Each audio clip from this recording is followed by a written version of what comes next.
সাধারণ মানুষ যেভাবে যাতায়াত করে আমরাও অতি সাধারণ মানুষ, সেই সাধারণ মানুষের দুঃখ দুর্দশাটাকে দূর করাই হচ্ছে আমার উদ্দেশ্য।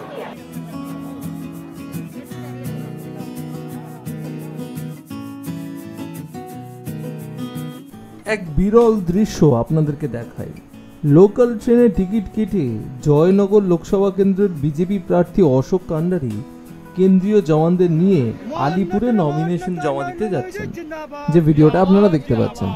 তার সাথে রয়েছে লোকাল ট্রেনে দলীয় কর্মী এবং সাধারণ মানুষজন। আজ সকালে জয়নগর মজিলপুর স্টেশন থেকে তিনি ট্রেনে চাপেন।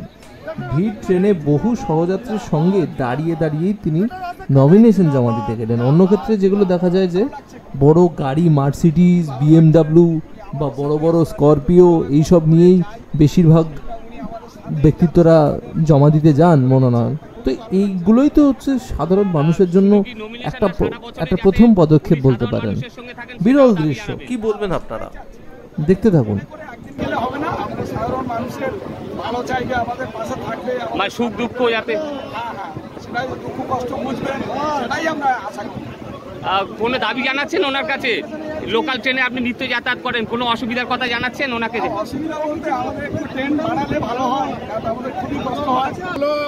রাজনৈতিক দল, শাসক দল, তারা কোটি কোটি টাকা দুর্নীতি করেছে।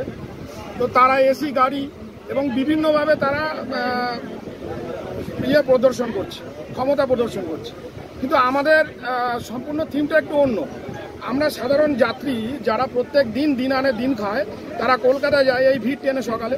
তো আমাদের ডাক্তারবাবু, আমাদের নেতৃত্ব, আমাদের প্রার্থী অশোক কান্ডারি, তিনি এই সাধারণ মানুষের সঙ্গে জনসংযোগ করতে করতে আজকে নমিনেশন করতে যাচ্ছে। অভিনব প্রয়াস বলে আমরা মনে করি এবং সাধারণ মানুষের এই দুঃখ এবং তার বেদনা সেটা জানার জন্য তাদের সঙ্গে নিজের কথা শেয়ার করা, নিজেদের মধ্যে আন্তরিকতা ভালোবাসা তৈরি করা, এটাই প্রধান লক্ষ্য।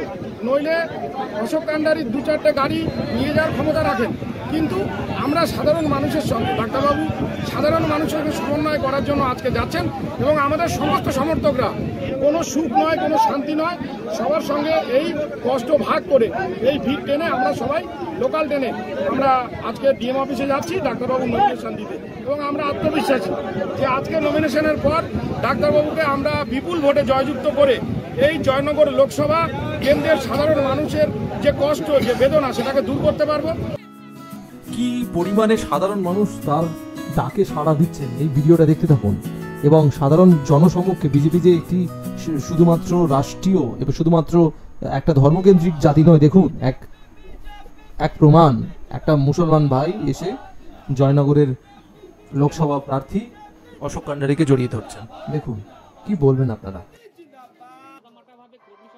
ট্রেনে যাচ্ছে, কি বার্তা দিতে চাইছেন? আমরা সাধারণ মানুষ, সাধারণ মানুষের পাশে দাঁড়াতে চাইছি, আমরা সাধারণ মানুষের সাথে থাকতে চাইছি। আমরা সাধারণ মানুষ যেভাবে যাতায়াত করে আমরাও অতি সাধারণ মানুষ, সেই সাধারণ মানুষের দুঃখ দুর্দশাটাকে দূর করাই হচ্ছে আমার উদ্দেশ্য। কীভাবে আরও উন্নয়ন, কীভাবে আরও ডেভেলপমেন্ট করা যায়, সেটাই আমার টার্গেট। এটা বিলাসিতার জায়গা নয়, বিলাসিতা করার মন মানসিকতা। জেতার ব্যাপারে কতটা আশাবাদী? 100% আশাবাদী। মানুষ চাইছে ভোট দিয়ে জেতাতে চাইছে। এবারে আপনার কেন্দ্রে আইএসএফ আলাদা করে প্রার্থী দিয়েছে, সেই জায়গায় কি কিছুটা অ্যাডভান্টেজ? কারণ এসইউসিআই, ওদিকে আরএসপি, সে তো ডেফিনেটলি আইএসএফ প্রার্থী দিয়েছে, সেটা তো ভালো দিক। তারা তাদের মতো পলিটিক্স করবে, আমরা আমাদের মতো পলিটিক্স করবো, আমরা আমাদের মতো সংগঠন নিয়ে এগিয়ে যাব।